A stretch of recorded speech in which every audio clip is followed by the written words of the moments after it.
नित्तिका चाहर जी। राधे राधे राधे। राधे राधे महाराज जी, आपके चरणों में कोटि कोटि प्रणाम। महाराज जी, क्या मेहनत नसीब बदल सकती है और क्या बिना मेहनत के नसीब का सब प्राप्त हो सकता है? हाँ, उसे मतलब आप ग्रामीण भाषा में प्रश्न कर रहे हो। उसे शास्त्रीय भाषा में पुरुषार्थ कहते हैं। मेहनत का मतलब पुरुषार्थ। अगर प्रबल पुरुषार्थ है तो बुरे प्रारब्ध को मिटा सकता है और नवीन सुख सामग्री को सजा सकता है। पर प्रबल पुरुषार्थ होता है परोपकार।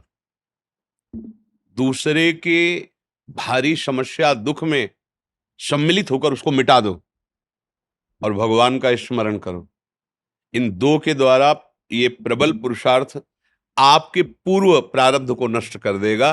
जैसे मेहनत बहुत करते हैं और लाभ बहुत कम प्राप्त होता है, और बहुत कम मेहनत करते हैं बहुत ज्यादा लाभ प्राप्त होता है। ऐसे व्यक्ति देखे जाते हैं कि जिनकी दिनचर्या में मतलब भाग्यवश केवल धन आ रहा है, कोई मेहनत नहीं। और एक आदमी है दिन भर मेहनत करता है, 400-500 रुपया, वो भी पूरे परिवार को ठीक से पूरा भोजन वस्त्र पढ़ाई लिखाई सब नहीं कर पा रहा।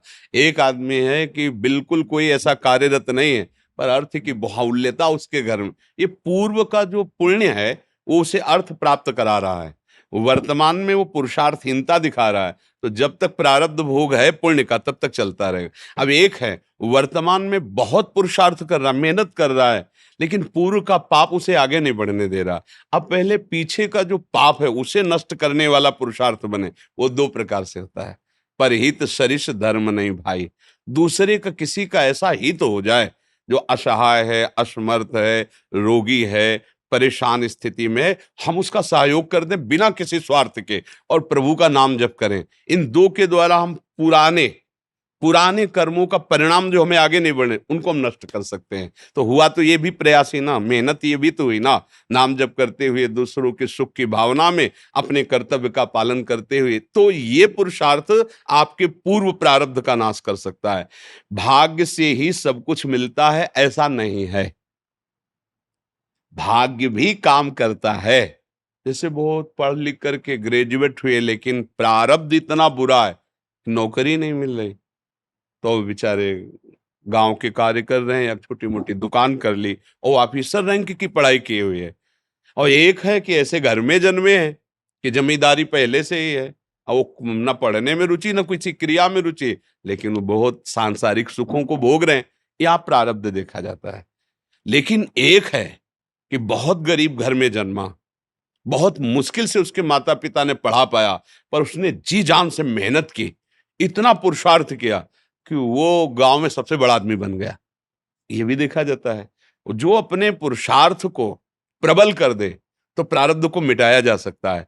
अगर पुरुषार्थ हल्का हुआ तो प्रारब्ध जोर कर देगा और आगे नहीं बढ़ पाएगा। सबसे जोर का पुरुषार्थ है परहित करना और भगवत स्मरण करना। ये मतलब शास्त्र की एकदम सार बात बता रहे हैं। जिसको संसार में सबसे जल्दी उन्नति प्राप्त करनी हो, ये दो बात पकड़ ले। भगवान से मनावे कि कभी किसी की सेवा का अवसर हमें दीजिए। माता पिता गुरुजन, कोई बाहरी पशु पक्षी, ऐसा कोई बीमार व्यक्ति जिसका कोई सहयोगी नहीं, कोई ऐसा जिसको हमें अवसर मिला है। बहुत बड़ी मतलब ये बिल्कुल रामबाण औषधि समझो कि इसमें अचूक वो तुम्हारे प्रारब्ध को विध्वंस कर देगी। जहां तुमने किसी असहाय की बिना स्वार्थ के, बिना कुछ लेने की भावना के और तन मन धन वचन से सेवा की और भगवान का स्मरण किया, ये तुम्हारे पूर्व प्रारब्ध का नाश कर देगा। और जब हम दूसरों का सुख छीनते हैं, ये भी मेहनत है। चोर भी तो मेहनत करता है, न जाने कितना हिम्मत करता है दूसरों की संपत्ति चुराने के लिए, मारपीट सहता है, मारपीट करता है। वो मेहनत करके दूसरे का धन अपहरण करके दूसरे को दुख देने वाली क्रियाएं करता है।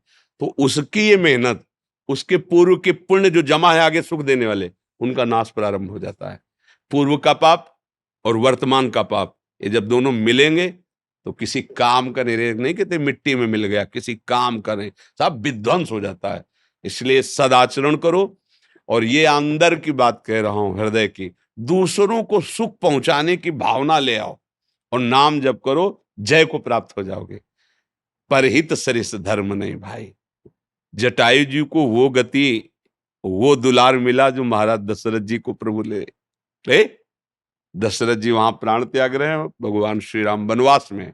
जटायु जी ने अपने प्राणों की परवाह न करके सीता जी की रक्षा रावण से करने के लिए रावण पर, महाबली रावण है, आक्रमण कर दिया और एक बार तो बेहोश करके गिरा ही दिया चोंच और पंजों की मार से, और उसके चंद्रहास के प्रहार से पंख कट गए। राम राम राम। देखा भगवान श्याम, गोद में भगवान ने उठाया और ये भगवान ने एक वचन कहा कि ये मेरी कृपा से नहीं, आप अपनी करनी से ऐसी उत्तम गति को प्राप्त हो रहे हो। भगवान ने एक शब्द कहा, ये आप अपनी करनी से ऐसी उत्तम गति को प्राप्त हो रहे हो। तात, ये मेरी कृपा की बात नहीं, तुम्हारी करनी की बात है। तुमने ऐसी करनी की, तब वहां परहित सरिस धर्म नहीं भाई।